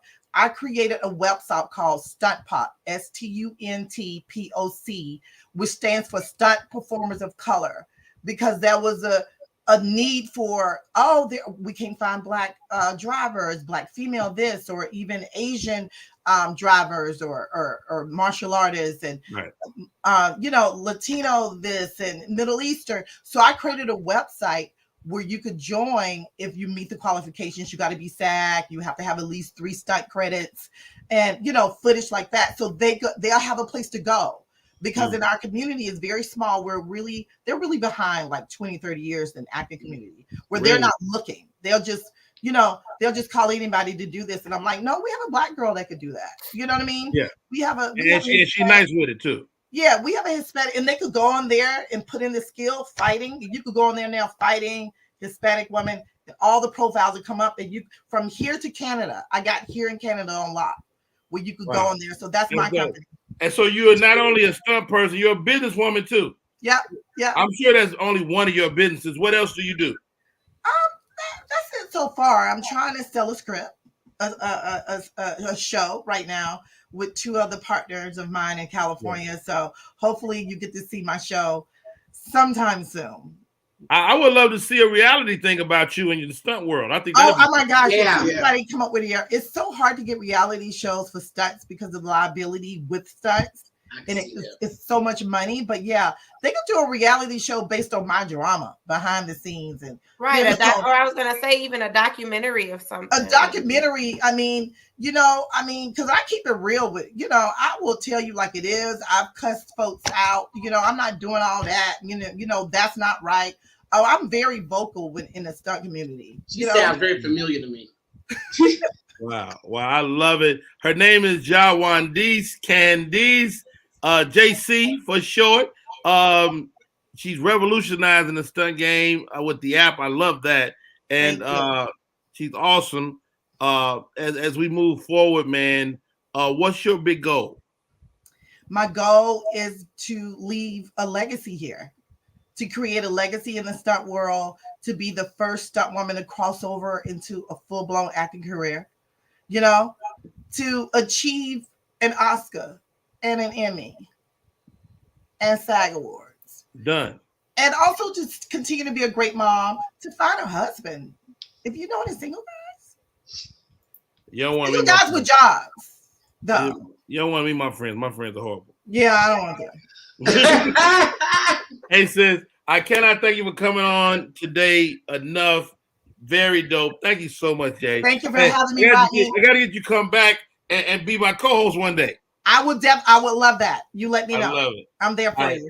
Thank you so much. Bye. Wow, man. Such a great chat, man. Candice in the place to be. Yeah, that's very interesting. I'm glad that you had that representation because you just don't think of stunt doubles and in our community and all the work you got to put into it. It's a lot, and it's not only stunt doubles; it's also finding your niche. And a lot of times, like I asked her, you need a principal to go. I want that girl. Yeah, you know what I mean, or that guy. It's a lot because like the guy that does all of the Spider-Man stunts, he Black. See, he Black, hanging upside down, all that. but you'll never see his face, you know. But if you look at his tights, they be bulgy. You like Spider-Man didn't look like that earlier. He looked thicker there. They had to take his CGI. They had to CGI his penis out. Yeah, sneaking in the thicker down there. Hi. Y'all. But she did. But you know, the funny thing is, she reminded me so much of me because I was a straight tomboy coming up. I still have tomboyish ways. I like stuff like that. You know, I've always said I would love to just go on somebody's track and just race a car. I ain't trying to crash no car. But race I did the Bill Petty experience in LA one time, and it was nothing short of amazing. I drove a race car. So here's the quick story. I'm in the car. The idea, heifers, you get in the car, you drive the straightaway. As you go into the curb, you take your foot off the gas, then you hit it, and the car sit down and whips you around the curb. That's the idea in a nutshell. I get in the car, my pace driver, I can't even see this motherfucker no more. He's so far in front of me, I'm totally whipping out behind the wheel. I'm like, man, I got it. At the very least, I got to catch my pace driver. So I was like, okay, how do you go? I go to straightaway, take my foot off, hit it again, go there, do. Before I know it, I'm up on my guy. Long story short, I finished the race. We get back into the little room. They debriefing us, and they're like, "Yo, Rodney Perry, you actually got the top speed of the day.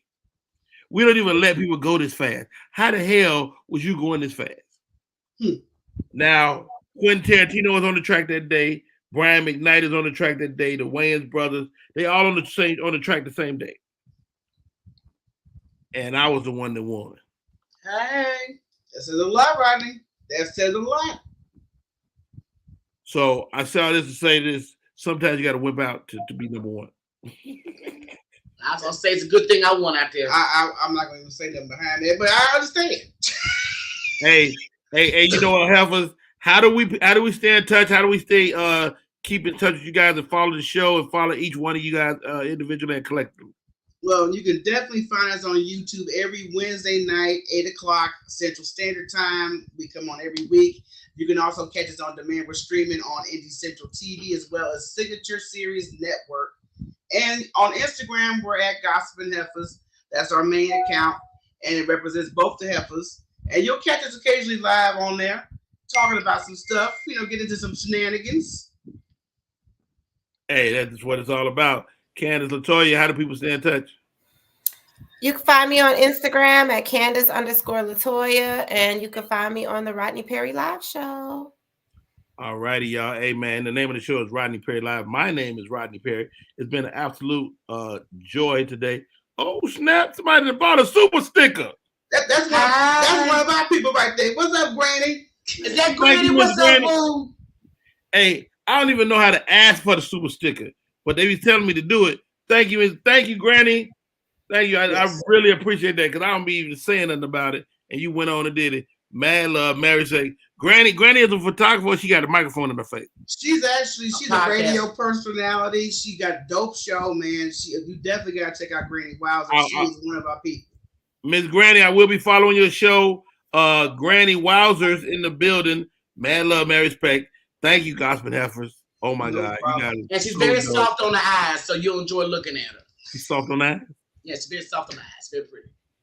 Not like Candy Long-Faced Man.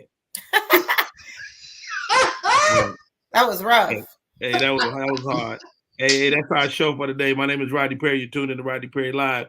Until tomorrow. Well, that's Monday. Goodness Monday, yeah. Yeah, be good.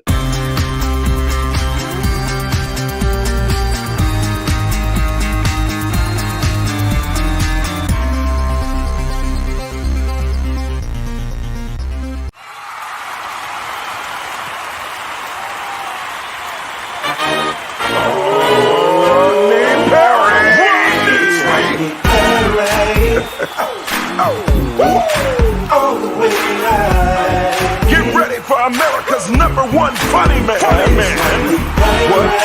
What? Hey. Make some noise. Ladies and gentlemen, from LA to New York, Chicago to Mississippi. Let's give it up for America's #1 funny man, Rodney.